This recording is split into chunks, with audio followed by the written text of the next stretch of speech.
Hello दोस्तों, कैसे हैं आप लोग। मैं उम्मीद करता हूं कि आप अच्छे होंगे और आपका पढ़ाई भी अच्छा चल रहा होगा। चलिए ये हम देखते हैं, ये जो सीरीज चल रहा है यह सीरीज का 7वां पार्ट है और इसमें हम देखेंगे आरआरबी ग्रुप डी में जो भी मैथ्स का पेपर आया है वो, और प्लस में क्या साइंस में जो भी न्यूमेरिकल आया है उस सब का एक बेहतर सॉल्यूशन है। इससे आपको बहुत बेनिफिट होगा। आप देखिए, अगर आप ग्रुप डी का एग्जाम दे रहे हैं या एनटीपीसी भी दे रहे हैं तभी भी आपको बेनिफिट करेगा, क्योंकि क्वेश्चन का कॉन्सेप्ट तो सेम ही रहता है। चलिए देखते हैं पहला क्वेश्चन।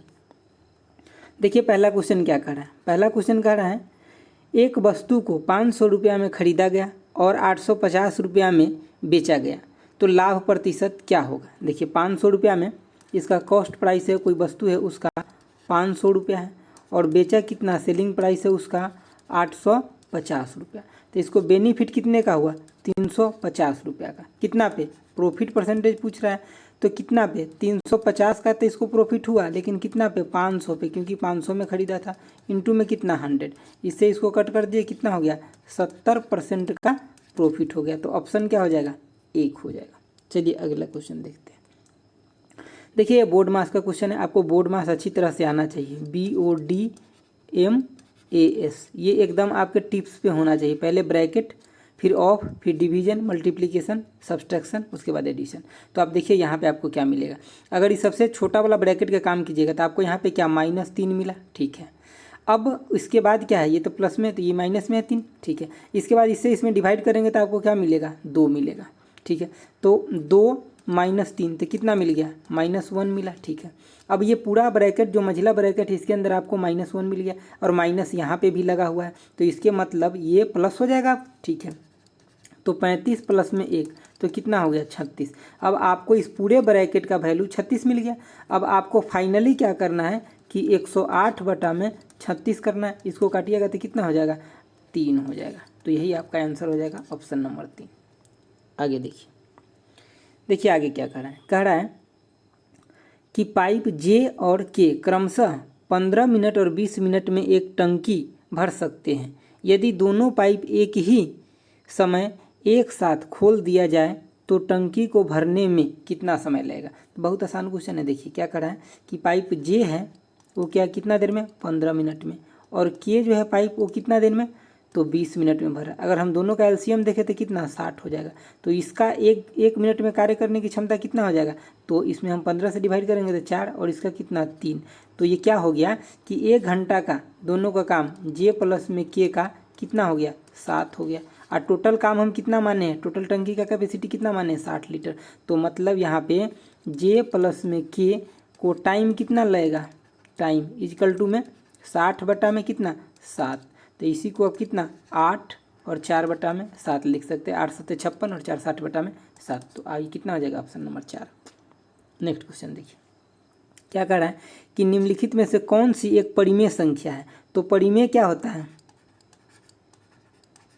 परिमेय वो होता है जिसको आप P/Q के रूप में लिख सकते हैं। मतलब कोई फ्रैक्शन नहीं रहना चाहिए, कोई रूट नहीं रहना चाहिए, कुछ नहीं रहना चाहिए, मतलब सिंपल वो नंबर होना चाहिए। तो देखिए अगर इसको आप 5 बार निकालिएगा तो नहीं निकलेगा, इसको भी नहीं निकलेगा, 3 टाइम निकालिएगा तो क्यों, मतलब इसको अगर स्क्वायर कीजिए मतलब रूट कीजिएगा तो नहीं आएगा, इसको भी 4 टाइम अगर कीजिएगा तो नहीं आएगा। लेकिन इसको आपको ऐसे ही दिख रहा होगा, अगर थोड़ा भी पढ़े होइएगा मैथ तो आपको ये दिख रहा है क्या, 11 का क्यू है 1331। तो मतलब 11 गुने में 11 गुने में 11, तो एक ही ऐसा दिख रहा है जो बाहर निकल सकता है, मतलब यही होगा।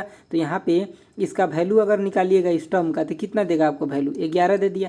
तो इसके मतलब 11 को आप क्या लिख सकते हैं, 11/1 लिख सकते हैं। तो पी का वैल्यू कितना हो गया 11 और क्यू का वैल्यू कितना हो गया 1 हो गया। तो यही हो गया एक परिमेय संख्या। बाकी ये नहीं होगा, ये नहीं होगा, ये नहीं होगा। आपको अगर चेक करना है तो इसको फिर आप भाग विधि से चेक कीजिएगा। लेकिन मैं कहूँगा कि आप पहले ऑप्शन पे नज़र डालिए, आपको ऑप्शन डायरेक्ट दिख जाएगा तो बाहर जाने की ज़रूरत नहीं, क्योंकि यही है वो क्यूब रूट आपको दिखेगा निकल रहा है, बाकी नहीं निकल रहा है। देखिए 8 नंबर क्वेश्चन में क्या कर रहा है कि किसी वस्तु का द्रव्यमान दिया हुआ कितना, यानी कि मास जो दिया हुआ है इसका 30 kg दिया हुआ है, ठीक है, तथा उसका वेग भी कितना दिया है, 5 मीटर पर सेकेंड दिया हुआ है। तो गतिज ऊर्जा पूछ रहा है। तो आपको हम कितना अच्छा से फार्मूला के वीडियो में बताए हैं कि गतिज ऊर्जा काइनेटिक एनर्जी क्या होता है, हाफ m और v²। तो 1/2 इंटू में कितना 30 इंटू में कितना 5 गुने 5 तो 25 हो गया। तो ये कितना हो जाएगा 15, ठीक है। तो 15 गुने में 25, तो 375 जूल में आ गया। ठीक है, ये सब 375 ही दिया है, इसीलिए आपको एनर्जी का जो यूनिट होता है कितना होता है, जूल होता है, जूल। तो ये हमेशा याद रखना है आपको, या तो काइनेटिक हो, पोटेंशियल हो, कोई भी एनर्जी हो तो सबका यूनिट जूल ही होता है। ठीक है,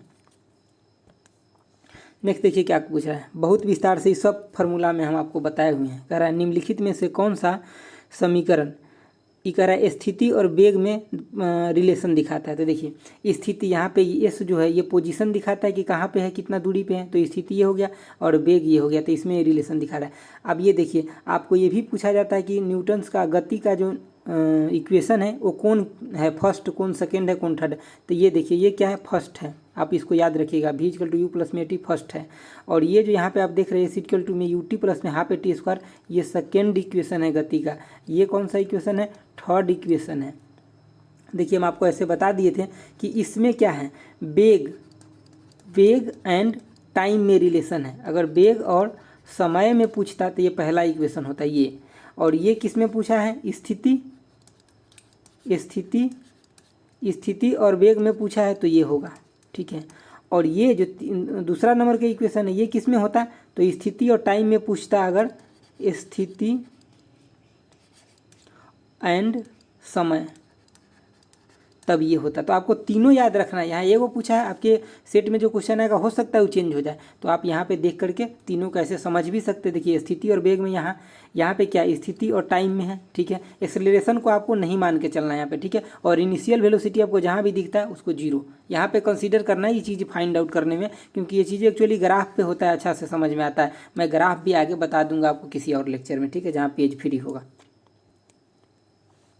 देखिए ये क्या कह रहा है, ये कह रहा है कि भूमि के आयताकार प्लेट जो प्लाट है उसका आयाम निकटतम पूर्णांक सही दिया गया है। ठीक है, जैसे कि मान लिया जाए ये भूमि है, ठीक है, जिसका एक आयताकार है प्लाट है। ठीक है, इसमें कह रहा है कि ये 22 है, ठीक है, और ये 28 है, लेकिन ये इतना है नहीं एक्चुअली, इसको पूर्णांक में बना दिया गया। मतलब ये रहा कितना होगा, तो 21 पॉइंट रहा होगा, 21 पॉइंट समथिंग, मतलब 22 के करीब रहा होगा। मान लीजिए कि 7, इसको मान लीजिए कि 27.8, ऐसे मतलब आसपास वैल्यू रहा होगा 28 के। ठीक है, तो इसको इतना बना दिए। उसके बाद क्या पूछ रहा है कि आयताकार का न्यूनतम संभावित परिधि कितना होगा। तो देखिए अगर न्यूनतम नहीं पूछता, सीधे परिधि पूछता इस पूर्णांक का, तो कितना हो जाता, 22, और 22 इधर भी हो जाता।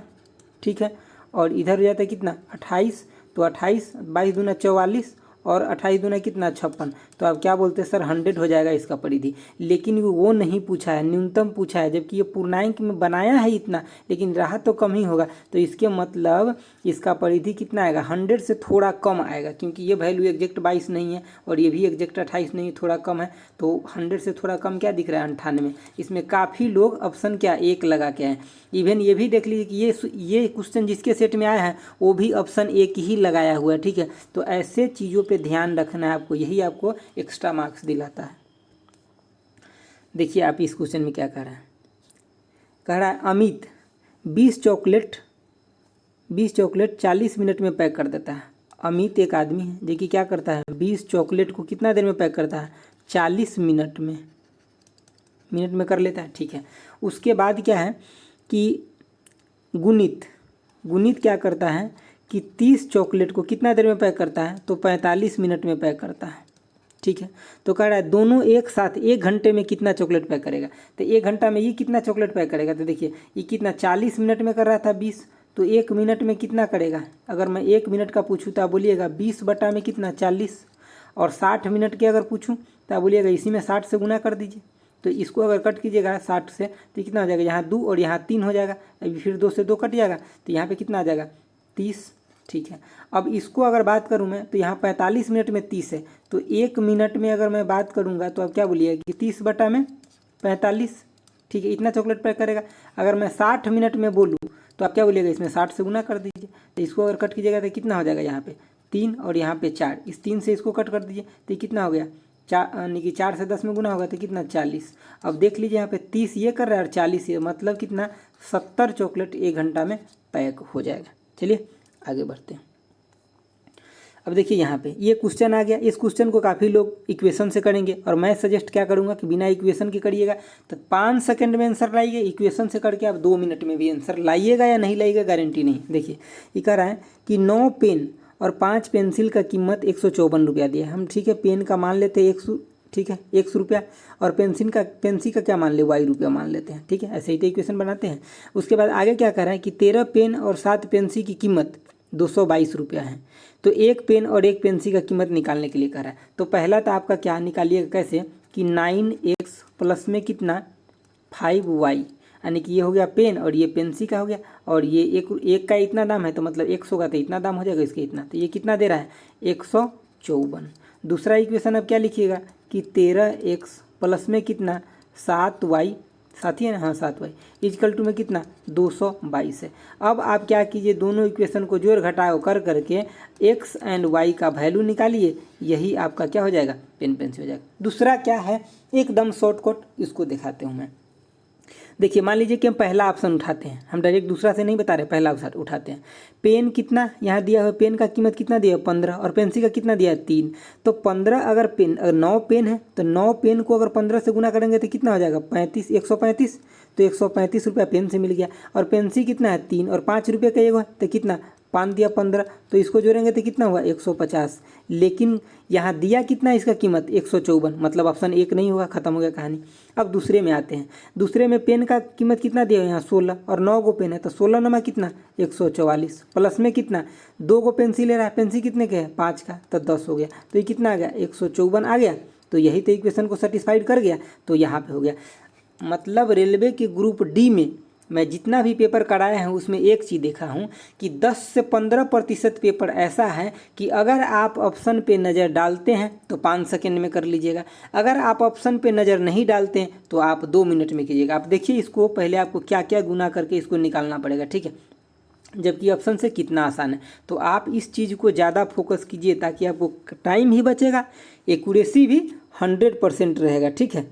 तो इस क्योंकि एग्ज़ाम में सिर्फ और सिर्फ सॉल्यूशन करना मैटर नहीं रखता है, एक्यूरेसी और टाइम बचाना सबसे ज़्यादा मैटर रखता है, ठीक है। चलिए नेक्स्ट क्वेश्चन देखते हैं। कह रहा है एक कह रहा है त्रिकोण में बी 90 डिग्री दिया है, ए दिया है 60 डिग्री। अब पूछ क्या रहा है, देखिए साइन स्क्वायर ए प्लस में cos square A equal to क्या है। देखिए आप पढ़े हैं क्या, चाहे कोई भी ट्रेंगल हो, साइन स्क्वायर थीटा प्लस में क्या cos square theta equal to में 1 ऑलवेज होता है। तो यहाँ तो आपको ये सब जो दिया है तो आपके कन्फ्यूजन के लिए दिया है, इसका तो कुछ यूज नहीं करना है। आप डायरेक्ट यहाँ पे भी साइन स्क्वायर है ए है और यहाँ पे कॉस स्क्वायर है, मतलब सीधे ए हो जाएगा 1 हो जाएगा आंसर ऑप्शन नंबर ए। निकालने की कोई ज़रूरत नहीं। अगर आप निकालना चाहते हैं तो देखिए ऐसे निकालिए, करिए टाइम खराब। देखिए ये 90 हो गया, ठीक है। एगो कोई भी ये बी मान लेते हैं और ये या तो इसको मान लिया, इसको मान लिया, मैं इसी को मान लेता हूँ, तो ये 60 हो गया, ठीक है। अब ये समकोण त्रिभुज है तो ये 30 हो गया। अब आप इसमें लगाइए साइन थीटा और कॉस थीटा, अब निकाल लीजिए। देखिए साइन लगाइएगा तो कितना हो जाएगा, साइन थीटा p/h होता है, तो आपको यहाँ से जो भी यहाँ एंगल है ये 60 के साथ ले जाइए, फिर इसके कॉस के लगाइएगा, फिर 60 के साथ ले जाइए, तब जा करके बनेगा। और इससे अच्छा है कि डायरेक्ट इस चीज़ को ध्यान रखिए। अब देखिए यहाँ पे क्या कह रहा है कि अमोनिया में नाइट्रोजन और हाइड्रोजन के द्रव्यमान का मतलब अनुपात पूछ रहे थे। तो पहले तो आपको अमोनिया का फार्मूला पता होना चाहिए, क्या होता है NH3 होता है अमोनिया। इसका नाइट्रोजन का मास कितना होता है तो 14, 7 पे होता है, इसका एटॉमिक नंबर होता है तो मास कितना होता है 14 होता है। और रेशियो में क्या हाइड्रोजन की कितना होता है 1 होता है, लेकिन ये 3 हुआ तो 3 हो गया, तो यही तो डायरेक्ट निकल गया आपको 14:3। अब देखिए आगे, अच्छा क्वेश्चन है और बहुत आसान है। देखिए सोना पानी से 17 गुना भारी है, ठीक है। जो गोल्ड है, गोल्ड कितना है 17 गुना भारी है, ठीक है। और तांबा 9 गुना है। कॉपर जो है, कॉपर कितना 9 गुना भारी है। किस अनुपात में धातु का मिश्रण किया जाना चाहिए ताकि पानी से 12 गुना भारी हो जाए। मतलब आपको मिश्रण का भी दे दिया है कि 12 गुना भारी बच जाता है। एगो आपको सेपरेट सोना इतना है, कॉपर इतना है, दोनों को किस अनुपात में मिलाएं ताकि मिला हुआ आपको 12 दे दिया है, ठीक है। तो अब डायरेक्ट आपको क्या करना है, किस अनुपात में, यही निकालना है। तो आपको एक तीर का निशान ऐसे दीजिए और एक ऐसे दीजिए। अब इसको पीछे वाला से आगे वाला को घटाते हैं, ठीक है। तो 12 में से कितना 17 में से 12 गया तो कितना हो जाएगा 5, और रेशियो में यहाँ कितना हो जाएगा, 12 में से 9 जाएगा तो 3, तो डायरेक्ट ये हो गया। यानी कि गोल्ड का हम 3 रेशियो मिलाएंगे और कॉपर का 5 रेशियो मिलाएंगे तो हमें 12 मिल जाएगा। मतलब ये यहाँ पे क्या दिखा रहा है, गोल्ड, और ये कॉपर दिखा रहा है। चलिए आगे बढ़ते हैं, देखिए क्या कह रहा है। ये क्वेश्चन रिपीट हो गया एक्चुअली, चलिए आगे देखिए। इसमें देखिए कह रहा है यदि y सबसे छोटा घन यानी कि धन पूर्णांक है, y सबसे छोटा क्या धन पूर्णांक है, 3150 को y से गुना करने पर धन पूर्णांक का वर्ग प्राप्त होता है, तो y का क्या है। देखिए आपको सिंपल क्या कहा है कि कहा है 3150 में y का गुना किया है, ठीक है, उसके बाद इसको रूट कर दिया है और ये बाहर निकल जाता है रूट, ठीक है। मतलब इसके बाहर निकालने के लिए y का कितना गुना करना पड़ेगा। तो सिंपल आप पहले 3150 को तो पहले आप देख लीजिए कि इसमें कितना कितना गुणनखंड है। तो अगर इसको 2 से कीजिएगा तो क्या हो जाएगा, 1575, ठीक है। उसके बाद आप क्या कर लीजिए, 5 से एक बार देख लीजिए। तो अगर यहाँ पे 3 से पहले आप कर लीजिए, ठीक, 3 से कीजिएगा तो कितना 525 आ जाएगा, ठीक है, 525, ठीक है। उसके बाद एक बार और 5 से कर लीजिए तो 105, उसके बाद एक बार और 5 से कर लीजिए तो 21, और उसके बाद कितना 7 से कर लीजिए तो 3 मिल जाएगा आपको, या 3 से करते तो 7 मिल जाता। बात बराबर। देखिए अगर रूट के अंदर 5 गुने 5 है तो एगो 5 तो बाहर आपको मिल जाएगा। अगर 3 गुने 3, 3 का भी जोड़ा लगे ये भी निकल जाएगा। लेकिन यहाँ पे 7 बच गया, यहाँ पे 2 बच गया, मतलब एक 14 बच गया जिसका कोई उपाय नहीं है बाहर निकलने का। इसके मतलब जब हम y का वैल्यू 14 ले लेंगे तो क्या हो जाएगा, रूट से सब कुछ बाहर निकल जाएगा, ठीक है। तो मतलब उसका वर्गमूल हमें प्राप्त हो जाएगा, वर्ग प्राप्त हो जाएगा। तो मतलब y का वैल्यू मिनिमम क्या लेना है, तो 14 लेना है। अगर y का वैल्यू आप 14 लीजिएगा तो आपको ये जो संख्या बाहर निकल के आएगा वो कितना निकल के आएगा, तो 3 गुने में 5 गुने में 14, तो ये हो जाएगा आपका वर्ग जो प्राप्त होगा से। लेकिन यहाँ वर्ग प्राप्त नहीं पूछा है, सिर्फ आपके y का वैल्यू पूछा है, तो 14, अगर वर्ग प्राप्त पूछा रहता तो इतना हो जाता। चलिए आगे देखिए, देखिए क्या करें। एक त्रिभुज का क्षेत्रफल ज्ञात करें यदि उसके 2 आयाम और परिधि दिया हुआ है। देखिए उसका 2 आयाम दिया और परिधि दिया है, तो उसका मान लीजिए कि एक आयाम कितना दिया हुआ है 9, और b इजिकल टू कितना दिया है दूसरा आयाम 11। तो और त्रिभुज का मतलब उसका परिधि दिया है 34, तो c कितना हो जाएगा। तो आप बोलिएगा सर तीनों साइड को जोड़ करके ही तो उसका परिधि होता है, तो c का वैल्यू कितना हो जाएगा, एक इतना 2, मतलब a इतना आया है b इतना है, तो c कितना आ जाएगा, तो 34 माइनस में कितना, इस दोनों को जोड़ लीजिए तो 20। यहाँ पे एक्चुअली मेरा इससे इधर पेन नहीं चलता है, ठीक है, ये 20 है, ठीक है। तो आप c इधर देख लीजिए कितना आ गया, 14 आ गया। तो आपको ए बी सी तीनों पता हो गया, तीनों डिफरेंट है। इसके मतलब इसमें कौन सा फार्मूला लगेगा, तो हीरो का फार्मूला लगेगा, ठीक है, जो हीरोज फार्मूला है। तो उसमें एरिया निकालने के लिए क्या फार्मूला होता है, एरिया निकालने के लिए होता है रूट के अंदर क्या हो जाएगा, एस इंटू में एस माइनस ए, एस माइनस बी, और क्या एस माइनस सी होता है, यही होता है ना फार्मूला, ठीक है। लेकिन आपको ए बी सी तो पता है, लेकिन एस कहाँ पता है, तो पहले तो एस निकालना पड़ेगा। तो एस इक्वल टू क्या होता है, जो पेरीमीटर होता है सबको जोड़ करके बाई 2, तो आपको सबके जोड़ा हुआ तो दिया ही है 34, तो 34 बटा में कितना 2, तो आपको कितना आ गया 17 आ गया। तो आप इसको रूट के अंदर आप डाल दीजिए। देखिए रूट के अंदर डालिएगा तो क्या हो जाएगा 17 गुने में कितना, यहाँ पे 17 डालिएगा तो 17 माइनस ए का वैल्यू कितना 9, तो ये कितना निकल जाएगा 8, ठीक है। यहाँ पे 17 माइनस बी का वैल्यू कितना 11, तो यहाँ पे कितना निकल के आ जाएगा 6, और 17 माइनस सी का वैल्यू कितना है 14, तो यहाँ पे क्या निकल के आ जाएगा 3। अब इसको आप रूट से बाहर निकालिए तो देखिए एगो आपको अगर इसको तोड़िएगा तो एगो यहाँ से 2 निकलेगा और एगो 3 निकलेगा, तो मतलब 3 के साथ एगो ये चल जाएगा, 2 इसके साथ चल जाएगा, तो इसको 16 बना देगा। तो आपको यहाँ से 16 को अगर बाहर निकालिएगा तो कितना 4, और 2 को 3 हो गया तो 3। लेकिन आपको ये पता है 17 का कोई खंड नहीं है यहाँ पे, तो 17 रूट के अंदर तो रहेगा ही रहेगा, तो कितना हो जाएगा फाइनली 12 रूट अंडर 17 हो जाएगा। तो ऑप्शन नंबर 3 हो जाएगा सही, ठीक है। चलिए नेक्स्ट क्वेश्चन देखते हैं। देखिए नेक्स्ट क्वेश्चन भी बड़ी ट्रिकी है और बहुत आसान है। कह रहा है ए बी सी और डी का मान इसी क्रम में ज्ञात करें। तो आपको पहले इसमें भी मैं बोलूँगा एकदम ऑप्शन से चलिए और एकदम विदिन सेकेंड आंसर लेकर के आइए। देखिए पहली बात इसी क्रम में लेना है, मतलब क्या है, ये पहला जो है ए का वैल्यू है, ये बी का वैल्यू है, ये सी का वैल्यू है, और ये क्या डी का वैल्यू है, ठीक है। तो आप देखिए यहाँ पे करिए, देखिए 9 ए का वैल्यू क्या है 8, हम यहाँ पहला ऑप्शन को अगर लेते हैं तो 8, ठीक है। और उसके बाद कितना 5, और बी का वैल्यू कितना है 4, ठीक है। और माइनस में क्या करना है 3701 इजकल टू में क्या सी का वैल्यू आपको क्या दिया है 6, ठीक है 6 1 5, और डी का वैल्यू कितना दिया है, डी का वैल्यू आपको दिया है 3, अब देखिए यहाँ पे आपको क्या दिख रहा है, लगभग 10,000 दिख रहा है, लगभग 4,000 दिख रहा है, तो घटाने के बाद कितना, लगभग 6,000 आ रहा है। इसके मतलब डायरेक्ट आप ऑप्शन से चलिए, अगर इस वैल्यू को आप लेते हैं तो नहीं सेटिस्फाइड होता, इसीलिए ऑप्शन से लेने में आपको आसान है। अगर आप ऐसे मेथड लगाते कि पहले इसको लेते उसके बाद इसको घटा करके ये इक्वेशन सेटिस्फाइड कराते, आपको बहुत टाइम लग जाता है। इसीलिए ऑप्शन के पुट कीजिए यहाँ पे ABCD, क्योंकि क्वेश्चन में आपको बोल रखा है कि ये A है, ये B है, ये C है, ये D है, तो आप डायरेक्ट एक बार डाल के देखिए, आपको एक ही बार में पता चल जाएगा कि कौन सा ऑप्शन होगा। ठीक है, तो आप इसके थ्रू चलिए, बेस्ट तरीका है। अब यहाँ पे देखिए क्या कह रहा है कि किरण ने वरुण को कहा कि उसका भाई अभी उसके मुकाबले 4 साल छोटा है। यह भी बताया कि उनकी उम्र का योग जो है कितना, 32 है। तो किरण और अभी का उम्र ज्ञात करने के लिए पूछ रहा है। देखिए किरण का उम्र हम मान लेते हैं कि उसका भाई अभी है, उसका ए मान लेते हैं। तो किरण से उसका भाई 4 साल छोटा है, तो 4 प्लस में अभी ए ले लिए। ठीक है, उसके बाद आगे क्या कर रहा है, दोनों का उम्र का योग बता रहा है कितना, 32। तो के प्लस में ए, किरण प्लस में अभी कितना, 32। पूछा है इसमें किसका उम्र है, दोनों का उम्र पूछा है। तो देखिए यहाँ पे हम के जगह इतना पुट कर दें, के जगह हम इसको पुट कर दें, बिल्कुल। तो देखिए यहाँ पे अगर पुट करेंगे तो 4 प्लस में ए प्लस में ए इजकल टू कितना, 32। ठीक है, तो यहाँ पे हम ए इजकल टू देखेंगे तो क्या हो जाएगा, ये 4 उधर जाएगा तो घट जाएगा, तो मतलब कितना हो जाएगा, 32 - 4 तो कितना, 28। और ये 2 गो ए है, तो मतलब नीचे 2 आ जाएगा तो कितना हो जाएगा, 14। तो ये किसका, अभी का 14 आ गया। तो किरण का कितना हो जाएगा, 4 और जुट जाएगा तो कितना हो जाएगा, 18 हो जाएगा। तो ऑप्शन क्या हो जाएगा, 1 हो जाएगा। ठीक है, शॉर्टकट एकदम। देखिए क्या कह रहा है कि विद्युत परिपथ में 10 मिनट में प्रवाहित होने वाले विद्युत आवेश की मात्रा कितना है, 300 कूलम है। मतलब Q इजकल टू आपको कितना दिया हुआ है, 300 कूलम दिया हुआ है।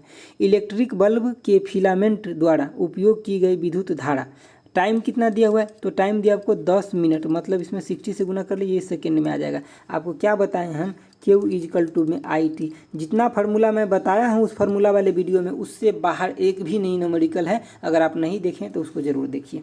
अब यहाँ पे हमें I निकालना है। ठीक है, Q कितना दिया है, 300 दिया है। उसके बाद T कितना है, तो 600 है। तो आप देख लीजिए यहाँ से क्या आ जाएगा, 0.5 एम्पियर आ जाएगा। बस कहानी ख़त्म, within second. Option number A. Next देखिए ये क्वेश्चन तो थोड़ा कट गया है, मतलब इसका मैं मीनिंग पूरा आपको समझा दूंगा। ठीक है, देखिए इसका मीनिंग क्या था कि एक कार था, ठीक है, जो कहीं पे था। उसके बाद क्या हुआ कि कार एक खंडर में गिर गया नीचे, जहाँ भूमि था नीचे। तो जहाँ ये ग्राउंड से टकराया, इस क्वेश्चन का कहने का मतलब था जहाँ ये ऊपर से ये कार गिरा नीचे और ग्राउंड पे टकराया, तो टकराते समय ऊपर से गिरा, उसका वेलोसिटी कितना था, जबकि उसको ऊपर से गिरने में टाइम लगा 0.9 सेकेंड। तो आप क्या जानते हैं, गति का जो इक्वेशन होता है पहला, क्या बोलता है, v इजकल टू में u प्लस में at। अगर ऊपर से गिर रहा है तो ये GT हो जाएगा। ठीक है, अगर नीचे से आगे जाते रहता था माइनस हो जाता है। ये सब हम आपको बताएं। तो देखिए यहाँ पे जब ये कार कहीं पे पहले रहा होगा स्टार्टिंग में, उसके बाद गिरना शुरू हुआ होगा, तो मतलब इनिशियल वेलोसिटी तो 0 हो गया। ठीक है, अब v इजकल टू कितना हो जाएगा, g का वैल्यू आपको दिया हुआ है 10 और टाइम कितना लगा, तो 0.99 सेकेंड। तो कितना हो गया, ये 9 मीटर पर सेकेंड हो गया। ठीक है, ऑप्शन 2 हो जाएगा। इसमें सब यह भी 9 में दिया है, थोड़ा भी अगर यूनिट में कंफ्यूज कीजिएगा तो ऑप्शन गलत हो जाएगा, इसीलिए बी केयर। नेक्स्ट देखिए क्या कह रहा है क्वेश्चन। नेक्स्ट क्वेश्चन कह रहा है कि फिनोनेकी, ठीक है, क्या कह रहा है, फिनोनेकी श्रृंखला में या फिनोनेकी श्रृंखला के पहले 10 संख्याओं की माध्यिका ज्ञात करें। एक फिनोनेकी संख्या का श्रृंखला के पिछले 2 संख्याओं का योग है, तो पहली फिबोनाची संख्या क्रमशः इतना इतना। देखिए ये क्वेश्चन जो क्या कह रहा है, इसको हम पहले आपको ठेठी भाषा में समझाते हैं। देखिए ये कह रहा है कि एक श्रृंखला है, ठीक है, जो कि 2 को जोड़ करके आगे तीसरा बनता है, और ऐसा कितना, पहला 10 नंबर को लेना है और उसके बाद उसका माध्यिका निकालना है। ठीक है, तो देखिए पहला 2 नंबर वो दिया हुआ है, कितना, 0 और 1 दिया है। अभी कह रहा है आगे जो बढ़ता है नंबर वो इस दोनों को जोड़ के बढ़ता है, तो इस दोनों को जोड़ेंगे तो कितना हो जाएगा, 1। अब इस दोनों को जोड़ेंगे तो 2, अब इस दोनों को जोड़ेंगे तो 3, अब इस दोनों को जोड़ेंगे तो 5। ऐसे 10 को नंबर लेना है। तो अभी 1 2 3 4 5 6, अभी तो कमी हुआ है। ठीक है, इस दोनों को जोड़ेंगे तो 8, इस दोनों को जोड़ेंगे 13, अगर इस दोनों को जोड़ेंगे तो 21, अगर इस दोनों को जोड़ेंगे तो 34। अब जो है ये नंबर 10 को पुड़ गया। देखिए 1 2 3 4 5 6 7 8 9 10 को पुड़ गया।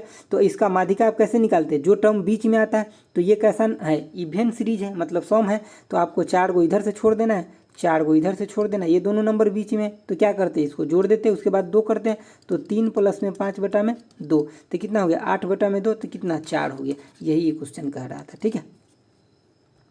नेक्स्ट देखिए क्या कह रहा है, नेक्स्ट कह रहा है डालिया नीतू से 20 वर्ष बड़ी है। तो यहाँ मैं लिखते ही जाता हूँ, देखिए डालिया इजकल टू कितना 20 + में नीतू, ठीक है। और ये कह रहा है और 2 साल में उसकी उम्र नीतू की उम्र की दुगुनी हो जाएगी, ठीक है। तो डालिया प्लस में कितना 2 साल इजकल टू में कितना 2 × में नीतू प्लस में कितना 2, यही तो कह रहा है क्वेश्चन में, ठीक है। उसके बाद क्या कह रहा है नीतू की वर्तमान उम्र क्या होगा। तो नीतू का पूछ रहा है, इसका मतलब डालिया को हटा देते हैं, यहाँ नीतू का डाल देते हैं पहले इक्वेशन से। तो यहाँ पे डी हटाएंगे तो यहाँ क्या लिखेंगे 20 + में n यानी कि नीतू प्लस में कितना 2 इजकल टू में 2 × में नीतू प्लस में 2, यही है। तो यहाँ पे अगर इसको जोड़िएगा तो कितना हो जाएगा 22 + में कितना नीतू इजकल टू में कितना 2 × में नीतू प्लस में कितना 4। अब यहाँ पे देखिए नीतू का भी इस साइड ले जाइए, इसको इधर लेकर के आ जाइए, तो नीतू इजकल टू कितना हो जाएगा 22 - 4, तो नीतू इजकल टू में 18 ईयर्स। आप इतना कैलकुलेशन मत कीजिएगा, ये हम आपको बताने के लिए करते हैं। आप एक ही लाइन में देखिए कैलकुलेशन क्या होगा, जैसे यहीं पे देखते तो डायरेक्ट हम यहाँ से नीतू को इधर ले आते और इस दोनों को उधर भेज देते, सीधे 18 मिल जाता हमें। ये सब करने की ज़रूरत नहीं है एग्जाम में। नेक्स्ट देखिए क्या कह रहा है क्वेश्चन, कह रहा है कि एक 200 मीटर लंबी ट्रेन ने समान दिशा में 5 किलोमीटर प्रति आवर की गति दौड़ते हुए एक व्यक्ति को 15 सेकंड में पार कर जाती है। तो ट्रेन की गति देखिए, ट्रेन की गति ज़्यादा था व्यक्ति की गति से, तभी तो ट्रेन पार किया है व्यक्ति को, ठीक है। तो ट्रेन की गति हम भी मान लेते हैं, और समान दिशा में जा रहा है तो घट जाएगा किसका पर्सन का गति, ठीक है। उसके बाद ये अब ये क्या हो गया गति हो गया, तो गति इक्वल टू क्या होता है दूरी बटा, यानी कि जो भी उसका मतलब जो ये मीटर दिया हुआ है लंबाई दिया हुआ उतना बटा में क्या जो उसका टाइम होगा, ठीक है। तो 200 बटा में कितना 15। लेकिन एक बात का ध्यान रखना है, यहाँ जो आप गति लिए हैं किसमें है किलोमीटर पर आवर में है, लेकिन यहाँ मीटर पर सेकंड में, तो इसको भी तो चेंज कीजिए किसमें किलोमीटर पर आवर में। तो इसको आप जानते हैं क्या कि अगर कोई भी चीज़ किलोमीटर पर आवर में दिया रहता है तो उसको क्या करते हैं 5/18 से गुना करके इसको आप क्या करते हैं मीटर पर सेकंड में करते हैं।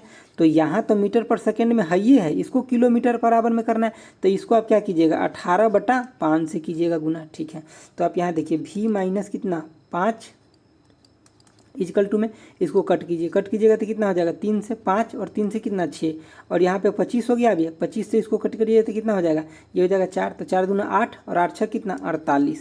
तो v इजकल टू कितना आ गया 48 प्लस में कितना 5, तो v इजकल टू में 53 किलोमीटर पर आवर हो गया, ठीक है। तो ये आपका ऑप्शन नंबर 3 हो गया। चलिए आगे देखिए, कह रहा है 2 घन प्रत्येक का यानी कि घनफल जो है कितना दिया हुआ, मतलब प्रत्येक का वॉल्यूम जो दिया हुआ है वो V1 का कितना दिया हुआ 343 सेंटीमीटर क्यूब दिया हुआ है।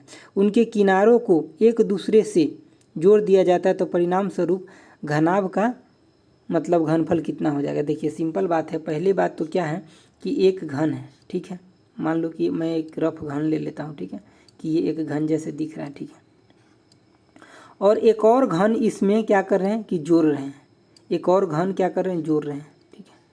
तो अब क्या हो जाएगा जो एक घन ये था और एक ये था, तो अगर दोनों को हम जोड़ देंगे तो वॉल्यूम क्या हो जाएगा वॉल्यूम भी 2 गुना हो जाएगा। तो ये इतना था इसमें 2 से गुना कर दीजिए तो कितना हो जाएगा 6 8 6 ये हो जाएगा। लेकिन एक बात को आपको ध्यान रखना है, वॉल्यूम पूछा है तो 2 गुना हो गया, लेकिन अगर सरफेस एरिया पूछता तो चेंज हो जाता। क्यों? क्योंकि ये जो चीज़ें जुटा है बीच में ये काउंट नहीं आता सरफेस एरिया में। तो हम सरफेस एरिया कैसे निकालते हैं, जैसे कि पहले इस सरफेस का सरफेस एरिया निकाल लेते हैं, उसके बाद हम क्या करते हैं चाहे इसका पेरीमीटर, देखिए अगर वक्र पृष्ठ का पूछता सिर्फ बाहर वाला तो हम इसका पेरीमीटर निकाल लेते और इसका जो मतलब दोनों भुजा की लंबाई मान लीजिए कि ये ए और ये है, तो इसका पेरीमीटर पहले हम निकाल करके उसके बाद इस 2a से उसमें गुना कर देते तो हमें वक्र पृष्ठ का एरिया निकल जाता। लेकिन अगर टोटल पूछता तो पहले इस वक्र पृष्ठ का फिर एगो इस साइड का एरिया फिर एगो इस साइड का एरिया जोड़ते तब हमें टोटल सरफेस एरिया निकलता। तो एरिया के जब केस आएगा तो वहाँ पे ये फंडा चेंज हो जाएगा। ऐसा नहीं कि एरिया वाले में फिर दोनों को जोड़ दीजिएगा, ठीक है, ये सिर्फ वॉल्यूम वाले में जुड़ेगा। चलिए नेक्स्ट क्वेश्चन देखिए, नेक्स्ट क्वेश्चन क्या कर रहा है, ये काफ़ी मतलब थोड़ा सा कैलकुलेटिव क्वेश्चन है लेकिन अच्छा है। देखिए क्या कर रहा है, 15 प्रशिक्षणार्थी ठीक है, एक दिन में उतना ही काम कर सकता है जितना 4 विशेषज्ञ, मतलब सिंपल क्या करें कि 15 जो लवसिखा आदमी है 15, ठीक है, 15 प्रशिक्षणार्थी को हम पी से ले लेते हैं और इक्वल टू में 4 विशेषज्ञ एक दिन में जितना काम कर सकता है वो बराबर है, तो 4 विशेषज्ञ को हम भी से ले लिए। उसके बाद क्या करें, एक तालाब खोदने के लिए 12 विशेषज्ञ और 9 प्रशिक्षु 8 दिन का समय लेते हैं। इसी तरह एक तालाब 9 दिन में खोदने के लिए 18 प्रशिक्षु के साथ कितने विशेषज्ञ लगेंगे। तो पहले तो आप इसके रेशियो से देख लीजिए कि प्रशिक्षु का कितना इफिशियंसी है और जो विशेषज्ञ है उसका कितना इफिशियंसी है। तो यहाँ पे आप P बटा अगर भी लीजिएगा तो आपको क्या देखने को यहाँ पे मिलेगा कि 4 बटा में 15। तो यहाँ पे आप क्या देखिए कि कार्य करने के जो क्षमता है वो P को कितना है 4 और एक दिन का, और V का कितना है 15। अब इसी बात से ये क्वेश्चन बन जाएगा। अब यहाँ पे देखिए क्या ले रहा था कि एक तालाब को खोदने के लिए 12 विशेषज्ञ ले रहा था और 9 प्रशिक्षु 8 दिन में खोद रहा था। तो देखिए यहाँ पे 12 विशेषज्ञ मतलब इसका कार्य करने की क्षमता कितना है 15, प्लस में 9 प्रशिक्षु ले रहे हैं, उसके काम करने की क्षमता कितना है 4, और ये कितने दिन में काम को कर दे रहे हैं, तो ये 8 दिन में कर दे रहे हैं। ठीक है, आगे क्या बोल रहा है क्वेश्चन में कि अब काम को 9 दिन में करवाना है, जिसमें आपको एक डाटा दिया है, क्या दिया है कि 18 प्रशिक्षु है, तो कितना 18 गुने में कितना 4, क्योंकि इसका इफिशियंसी इतना ही है। ठीक है, अब प्लस में आपको क्या कह रहा है कि कितना विशेषज्ञ लगेगा, कितना जो है विशेषज्ञ आदमी लगेगा। विशेषज्ञ का क्या होता है भी, और इसका विशेषज्ञ को हम ले लिए कि भी है। ठीक है, और इसको आप क्या है कि काम करने की क्षमता क्या है, या विशेषज्ञ को आपको भी पहले ले लिए हैं एक, वहाँ से एफिशिएंसी दिखा लेते, इसको x मान लीजिए। ठीक है, कि इतना विशेषज्ञ लगेंगे x मान लीजिए, और इसका कार्य करने की क्षमता कितना है 15। तो यही तो अब हो गया, दोनों काम बराबर हो गया। पहले इसको 8 दिन में काम को करवाना था, तो 12 को प्रशिक्षु, 12 को क्या लिए थे 12 को विशेषज्ञ। ठीक है, 12 को विशेषज्ञ और 9 को प्रशिक्षु लिए थे, दोनों को जितना एफिशिएंसी था उससे गुना कर दिए दोनों में। ठीक है, ये काम निकल गया, पूरा टोटल वर्क हो गया। अब इधर भी 9 दिन में अब करवाना है। ठीक है, जिसमें 18 को प्रशिक्षु लिए हैं। ठीक है, और विशेषज्ञ कितना लेंगे ये हमको निकालना है, और विशेषज्ञ का इफिशियंसी कितना है 15, तो इसे गुना कर दिए। ठीक है, अब यहाँ पे देख लीजिए पहले कि कटने वाला काउंटर में उसको काट दीजिए।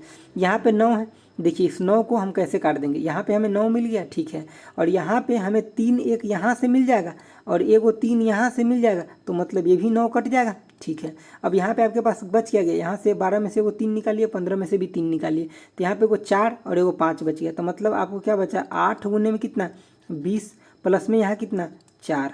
ठीक है, तो इक्वल टू में कितना हो जाएगा, अब 18 चूँकि 72। ठीक है, 72 प्लस में कितना x गुने में 15, यही बचा। ठीक है, अब हमें यहाँ पे x निकालना है, तो हम 72 को इधर लेना पड़ेगा। तो देखिए आप यहाँ पे x इक्वल टू जो डायरेक्ट लीजिएगा तो ये कितना 20 4 24 हो गया। ठीक है, तो यहाँ पे क्या लिखिएगा 24 गुने में 8 माइनस में कितना 72 बटे में कितना 15, यही हो गया x का वैल्यू। ठीक है, अब यहाँ पे देखिए यहाँ पे क्या जो 24 अगर इस दोनों में से कॉमन लीजिएगा तो क्या बचेगा 24 गुने में कितना ये 8 बचा, और यहाँ पे कितना 24 गुने 3 72 होता है, तो यहाँ से 3 8 में से 3 गया तो कितना 5। अब आपको क्या है यहाँ पे 15, अब इसको कट कीजिएगा तो कितना 3 बचेगा, और इसको कट कीजिएगा तो कितना 8 हो जाएगा। ठीक है, तो यही तो है आपका आंसर 8। तो इसको बस समझना था इस क्वेश्चन को थोड़ा, और हमेशा आप कट करते हैं तो चीज़ों को देख लीजिए, जो जहीं कट करने वाला है वहीं कर दीजिए, ऐसा ना कि पहले पूरा को गुना करेंगे फिर कट करेंगे, तो आपका टाइम खराब होगा। उसके बाद देखिए इस क्वेश्चन को, ये कह रहा है कि राजू ने यानी कि P% की वार्षिक चक्रवृद्धि ब्याज दर पर 5,000 रुपये निवेश किया, 3 साल बाद उसे 1655 रुपये ज़्यादा मिले, तो P पूछ रहा है क्या होगा। देखिए इसका तो 2 तरीका है। पहला तरीका क्या है कि आप फार्मूला लगाइए, दूसरा तरीका मैं फिर बताऊंगा कि 2 सेकंड में करिए। तो फार्मूला वाला पहले मैं बता देता हूँ आपको। मिश्रधन इक्वल टू क्या होता है, जो मूलधन है वो इंटू में कितना 1 प्लस में R बटा में 100 इंटू इसका पावर कितना n। तो यहाँ पे मिश्रधन कितना हो जाएगा, तो यानी कि आप बोलिए कि मिश्रण हो जाएगा 5,000 ये है, और उस उधर कितना है 66 यानी कि 1655 है, तो कितना हो जाएगा 6655 इक्वल टू में कितना 5,000 इंटू में 1 प्लस में R बाई में 100, और टाइम कितना 3। अब इसका आप कैलकुलेशन करना है तो आप खुद कीजिए, मैं बताता हूँ ये क्या है। देखिए आपको दिमाग लगाना है कि 5,000 रुपये था निवेश किया है और उसको ब्याज कितना मिला है, तो 1655 मिला है। कितने वर्ष में? 3 वर्ष में। तो अगर सपोज करते हैं हम यहाँ पे कोई ऑप्शन एक ले लेते हैं, ठीक है। अगर मैं 20% लेता हूँ अगर, तो 3 साल में साधारण ब्याज के हिसाब से कितना हो जाएगा? 60% हो जाएगा। तो अगर हम इसको निकाल करके देखें, सपोज हम पहले ऑप्शन यही लिए, ठीक है। तो अगर यहाँ पे हम 5,000 गुने में कितना 60% यानी कि 20% एक वर्ष में है, तो हम 3 वर्ष की यहाँ बात कर रहे हैं तो 60% हो जाएगा। तो 60 बटा में कितना 100। अब हम इसको कट किए तो क्या देखें यहाँ पे कि 3,000 ब्याज आ गए। अरे भाई 3,000, यहाँ तो 1600 बोल रहा है, 1655। चक्रवृद्धि के हिसाब से साधारण से 3,000 आ रहा है, मतलब ये तो नहीं होगा, इसे कम होगा। अब कम क्या दिया ऑप्शन में? 10%। अब हम अगर 10% लेते हैं तो 5,000 गुने में कितना 10% है, तो 3 वर्ष में कितना हो जाएगा? 30% बटा में कितना 100। अब इसको अगर हम कट किए तो हमें क्या दिखाई दिया यहाँ पे कि 1500। तो बोले कि अच्छा यही तो होगा, साधारण ब्याज के हिसाब से 1500 आ रहा है, तो यहाँ चक्रवृद्धि ले रहा था तो थोड़ा उसके वजह से उसका ज़्यादा रहा होगा, तो यहाँ पे कितना आ गया? 1655 आ गया। तो हम ऑप्शन तुरंत टिक लगा के निकल लेंगे वहाँ से। अगर इस क्वेश्चन को आपको ट्री मेथड से करना है 10% से, तो ये देख लीजिए कैसे कीजिएगा। तो ये 5,000 हो गया, 10% से कितना हो गया? 1/10 होता है 10% की वैल्यू। इसको अगर कट कीजिएगा तो कितना आपको 500 यहाँ मिला, ठीक है। उसके बाद अगर फिर दोबारा साल में देखिएगा तो आपको फिर यहाँ 1/10 मतलब आपको कितना 500, इधर मेरा पेन नहीं चलता, ठीक है। फिर यहाँ 500 आपको यहाँ से मिला। फिर आप इसको 13 साल में देखिएगा तो आपको 500 कहाँ से मिलेगा? यहाँ से 500, ठीक है। उसके बाद क्या कीजिएगा, इसमें 1/10 कीजिएगा तो आपको 50। इसमें अगर 1/10 कीजिएगा तो आपको क्या मिलेगा? 50। लेकिन यहाँ भी तो पहले 50 मिला था, ठीक है। तो इसका 1/10 कीजिएगा तो 5, सबको जोड़िएगा तो आपको मिल जाएगा 1655। तो आप, मैं बोलूँगा न ये मेथड करिए न ये मेथड करिए, आप सीधा ये मेथड करिए। आप ऑप्शन उठाइए और देखिए कौन सा हो रहा है और सीधे टिक लगाइए और 5 सेकंड के अंदर क्वेश्चन सही करके बाहर निकलिए। उसके बाद अब देखिए क्या कह रहा है क्वेश्चन। कह रहा है 11 kg की एक वस्तु जब भूमि से 5 मीटर की ऊंचाई पर है तो इसमें निहित ऊर्जा क्या है? तो निहित ऊर्जा यानी कि पोटेंशियल एनर्जी mgh, इसका यूनिट क्या होता है? जूल में। ये बात को ध्यान रखना है। तो मास कितना दिया है? 11। जी का वैल्यू कितना दिया है? 9.8। कैलकुलेशन करवा रहा है आपसे। उसके बाद ही कितना दिया? 5। तो 11 पर कितना 55 हो गया, ठीक है। 55 गुने में कितना 9.8। अब इसको आप गुना करिए तो या तो हाँ मतलब गुना कर लीजिए, अब सिंपल हो गया जूल, तो गुना कर लीजिएगा तो आपको कितना 539 जूल आ जाएगा। आगे देखिए क्वेश्चन क्या कर रहा है। आगे सिंपल और बहुत अच्छा क्वेश्चन, देखिए क्या कर रहा है। अगर इसका आप कैलकुलेशन कर रहे हैं तो क्वेश्चन छोड़ के आना पड़ेगा।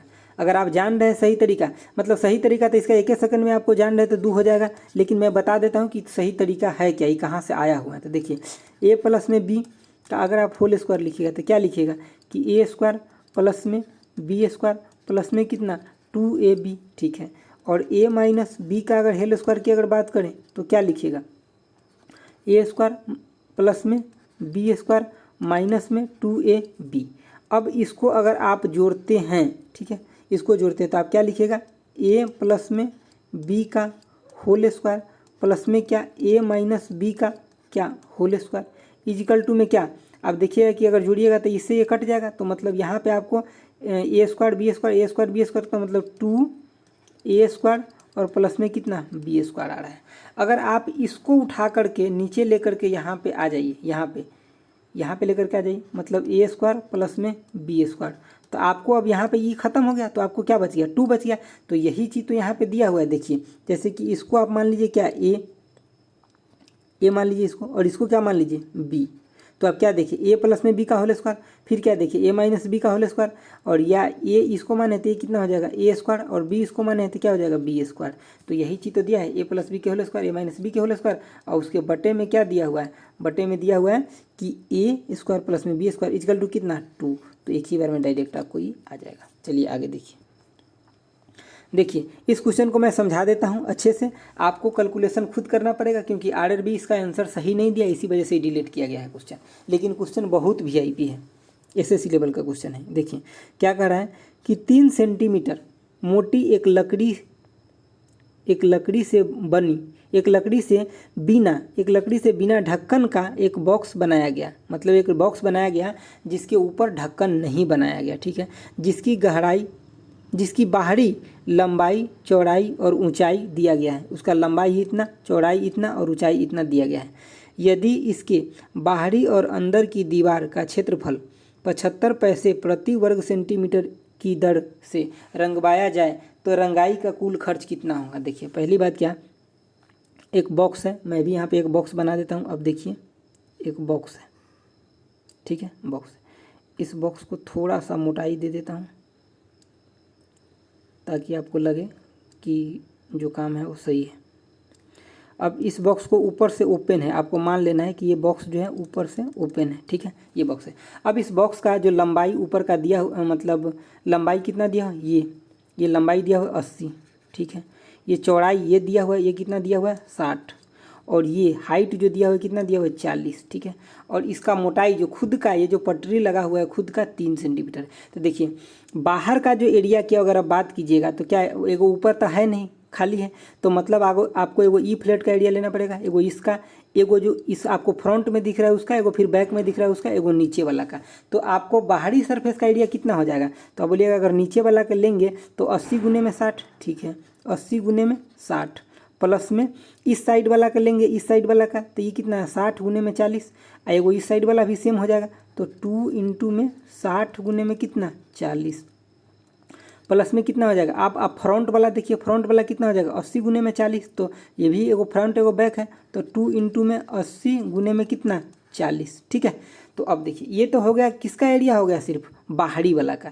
अब अंदर वाला का जब एरिया निकालिएगा तो आप क्या देखिएगा कि इसका बाहर तक का ये जो लेंथ था 80 था, और 3 सेंटीमीटर का ये पटरी इधर से चढ़ा हुआ है और 3 सेंटीमीटर इधर से, मतलब अब जो बाहरी आ जाएगा नया, इसमें से 6 घट जाएगा, मतलब कितना ये 74 हो जाएगा, ठीक है। उसी तरह से जब ये अंदर वाला ये देखिएगा तो ये पहले कितना था, बाहर वाला 60 था, लेकिन अब 3 इधर से पटरी चढ़ गया, 3 इधर से चढ़ गया, तो इसमें से भी 6 कम हो जाएगा, तो मतलब ये कितना बच जाएगा 54। अब ऊपर वाला की बात करते हैं, तो देखिए ऊपर वाला में सिर्फ नीचे ही 3 सेंटीमीटर का एगो पटरी है, ऊपर तो मुँह खाली हुआ है, तो ये कितना हो जाएगा 37, ठीक है। तो अब आपको फिर से इंटरनल एरिया भी लिखना है, तो इंटरनल एरिया कैसे लिखिएगा, तो यहाँ पे जो 80 लिखे थे इसके जगह कितना हो जाएगा 74, गुने में 60 लिखे थे उसके जगह 54, प्लस में 2 इंटू में 60 के जगह कितना 54, और 40 के जगह 37, प्लस में कितना 2 इंटू में 80 के जगह कितना 74, और 40 के जगह 37। अब आप इस सब को कैलकुलेशन करके आपको ये पूरा एरिया जोड़ना है पहले, ठीक है, ये पूरा एरिया को जोड़ना है। अब इस जो एरिया पूरा जोड़ करके आ जाएगा उसमें आपको गुना करना है कितना से 0.75 से, तब जो निकल के आएगा ये आपको यहाँ पे रुपीज निकल के आएगा कि इतना रुपया लगेगा उसको रंगवाने में, ठीक है। तो यही क्वेश्चन था, आप समझ लिए होंगे आई थिंक, तो आप इसका कैलकुलेशन खुद कर लीजिएगा, ठीक है। चलिए आगे देखते हैं।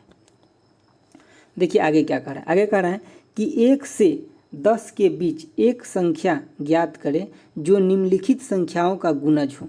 कह रहा है 1, 2, 3 से लेकर के और 10 के बीच कह रहा है, ठीक है, 1 से 10 के बीच, मतलब 1 से 10 के बीच है कि मतलब वो 1 से 10 के बीच में जो भी नंबर आएगा उस सब से वो नंबर, ये जो दिया है ऑप्शन, वो क्या होना चाहिए विभाजित होगा, तभी तो उसके अंदर उसका गुणनखंड छुपा हुआ है, मतलब जिसके अंदर जिसका गुणनखंड छुपा हुआ है इसके मतलब वो उससे विभाजित है। मान लीजिए कि एगो नंबर हम 8 ले लेते हैं, तो 8 को कैसे लिखेगा 2 गुने में 2 गुने में 2, तो मतलब क्या ये 2 से विभाजित भी है, इसके अंदर अगर 2 का गुणनखंड छुपा है तो मतलब 2 से विभाजित भी है। तो उसी तरह से इसमें देखना है कि 2 से 3 से 4 से 5 से 6 से सबसे कौन सा नंबर विभाजित है 10 तक। तो देखिए अगर हम पहला ऑप्शन को लेते हैं तो क्या देख रहे हैं 2 से तो विभाजित हो जाएगा लेकिन 3 से नहीं होगा, क्योंकि सम ऑफ नंबर 3 से नहीं हो रहा है विभाजित। इसको लीजिए, ये भी 2 से हो जाएगा लेकिन 3 से नहीं होगा, क्योंकि सम ऑफ नंबर 3 से विभाजित नहीं होगा, तो ऑप्शन ये नहीं, ये भी नहीं होगा, ये भी नहीं होगा। इसमें लीजिए, अब इसको लेगा 3 और 5 8, ये भी 3 से विभाजित नहीं होगा, लेकिन इसको लीजिए, अब देखिए ये 2 से तो विभाजित है ही, 3 से यानी कि सम ऑफ नंबर 3 से विभाजित है तो 9 है, तो ये हो गया, ठीक है। 4 से दोनों लास्ट डिजिट विभाजित होता है 4 से, मतलब 4 से विभाजित है। 5 से लास्ट 0 होगा, 6 से भी होगा, मतलब 2 3 से हुआ तो 6 से भी होगा, 7 से भी, 8 से, 9 से, ये सबसे विभाजित होगा, तो आपका ऑप्शन डायरेक्ट ये हो जाएगा, ठीक है। तो इसको आप समझ गए होइएगा। चलिए आगे बढ़ते हैं। आगे देखिए क्या करा है, ये सेम क्वेश्चन रिपीट हो गया। आगे क्वेश्चन देखते हैं। देखिए क्या दिया हुआ है, ये दिया है A/B इतना दिया है, B/C इतना दिया हुआ है, तो ABC का आपको रेशियो पूछ रहे थे। देखिए A रेशियो में B रेशियो में C आपको निकालना है, ठीक है। तो A/B कितना दिया है 7 रेशियो में 9, और B/C कितना दिया है, तो B/C दिया हुआ है आपका 5 रेशियो में कितना 11। तो यहाँ पे हम क्या करते हैं कि जिसके बगल में है उसको सीधे हम प्लेस कर देते हैं। मान लीजिए इसके बगल में खाली है तो हम इसके यही नंबर प्लेस कर देते थे, कितना हो गया 9। इसके बगल में इधर खाली है तो यही नंबर प्लेस कर देते, कितना हो गया 5। अब आप कुछ नहीं कीजिए, स्थान भर गया, अब आप इसको गुना कर दीजिए तो ये कितना हो जाएगा 7 पचे 35, रेशियो में कितना 9 पचे 45 और रेशियो में कितना 11 नमा 99। तो आंसर आपका ये हो गया। दूसरा और क्या है कि मैं आपको सीधे बोलूँगा कि अगर ये भी नहीं करना है तो और आप क्या कर सकते हैं वो देखिए। अगर आप ये भी नहीं करना चाहते हैं अगर, तो क्या सिंपल, इससे भी सिंपल क्या है, बिल्कुल है सिंपल। अब देखिए तो पहले देखिए क्या है, ए रेशियो आपको बी दिया है, कितना दिया है 7:9 दिया हुआ है, ठीक है। और बी रेशियो सी कितना दिया हुआ है कि 5:11 दिया है। तो आपको देखना है इसमें बी का वैल्यू आपको कितना बता रहा है 9, जबकि इसमें कितना बता रहा है 5 बता रहा है। तो मतलब कहीं ना कहीं गड़बड़ हो रहा है, दोनों में वैल्यू सेम होना चाहिए। तो इस दोनों वैल्यू को सिर्फ आप बी का जो वैल्यू है दोनों में कॉमन उसको सेम कर लीजिए। तो इसमें क्या गुना कर दीजिए 5, इसमें गुना करना है आपको 5 से और इसमें किससे करिएगा 9 से। तो आपका दोनों में बी का वैल्यू 45 हो गया। तो यही तो हमें देखना था, जो कॉमन वैल्यू इसको बराबर करना है। तो इसमें 5 से गुना करिए तो सीधे इसमें, तो ए का कितना हो जाएगा 35, बी का कितना होगा 45 दोनों में, और सी का कितना हो जाएगा, तो 9 से हम गुना इसमें कर ही रहे हैं, 9 से गुना तो हम इसमें कर ही रहे हैं यहाँ पे ये 9 है एक्चुअली, ठीक है। 9 से जब हम गुना कर रहे हैं तो कितना हो रहा है 11 9 99। तो जो वैल्यू कॉमन है दोनों में उसको हमें क्या कर लेना पड़ता है, बराबर कर लेना पड़ता है, हमारा काम खत्म हो गया वहीं पे, ठीक है। तो या तो चाहे आप इससे बना लीजिए या मैं बोलूँगा कि इससे बनाइएगा, ये ज़्यादा आसान है क्योंकि ये हर जगह अप्लीकेबल हो जाता है। ये भी होता है लेकिन थोड़ा इसमें कैलकुलेशन ज़्यादा हो जाता है। नेक्स्ट देखिए क्या कह रहा है कि यानी कि खड़े पेड़ की छाया उसकी ऊंचाई के 1/3 है। तो मतलब मान लीजिए कि कोई पेड़ है, ठीक है, कोई पेड़ है, इसकी छाया, इसकी ऊंचाई का कितना है 1/3 है। मतलब अगर √3 ये इसका ऊंचाई है तो इसका छाया कितना है 1 है, ठीक है। तो पूछ रहा है इसका उन्नयन कोण, ये हमसे पूछ रहा है बस थीटा, तो और कुछ नहीं पूछ रहा है। ये 90 डिग्री बनता है जब पेड़ का केस होता है, तो ये पेड़ है तो ये 90 डिग्री धरती के साथ बनाता है, ठीक है। ये √3 है और ये 1 दिया, ये कितना हो जाएगा 2 हो जाएगा। आप यहाँ से कुछ भी ले लीजिए, जैसे कि tan थीटा लीजिए। तो sin थीटा क्या होता है आप जानते हैं, sin theta P/h, cos theta B/h, और tan थीटा क्या होता है P/b होता है। तो यहाँ P कितना दिया है √3 और B कितना दिया 1, जिसका कोई मतलब ही नहीं। और ये √3 कब होता है, तो थीटा = जब 60 डिग्री होता है तभी होता है tan, मतलब थीटा √3 होता है, ठीक है। तो मतलब जैसे कि यहाँ पे देखिए tan 60 डिग्री का वैल्यू कितना होता है, तो √3 होता है। तो यही तो थीटा का वैल्यू हो गया 60, ठीक है। चलिए आगे देखते हैं। आगे देखिए ये लास्ट क्वेश्चन है आज का और कैलकुलेशन है, बस कुछ नहीं। और आप सिंपल देखिए, पहली बात क्या है कि आपको तो इसका रूट निकालना पड़ेगा 1849 का। तो रूट निकालने का जो सही तरीका है और फास्ट है वो क्या है, तो यहाँ पे आप 18 और 49 लिख दिए, ठीक है। अब आपको ये दोनों नंबर दिख रहा है, इसमें पहला नंबर जो है 9 है, ये किसका स्क्वायर होता है 9, तो 3 का स्क्वायर के लास्ट में आता है, और किसका 7 के स्क्वायर के लास्ट में आएगा, ठीक है। उसके बाद हम क्या देखें, यहाँ पे 18 है, ये किसको स्क्वायर के नज़दीक है, तो ये अगर 4 के स्क्वायर देखें तो 16 होता है, अगर हम 5 का देखें तो कितना 25 होता है।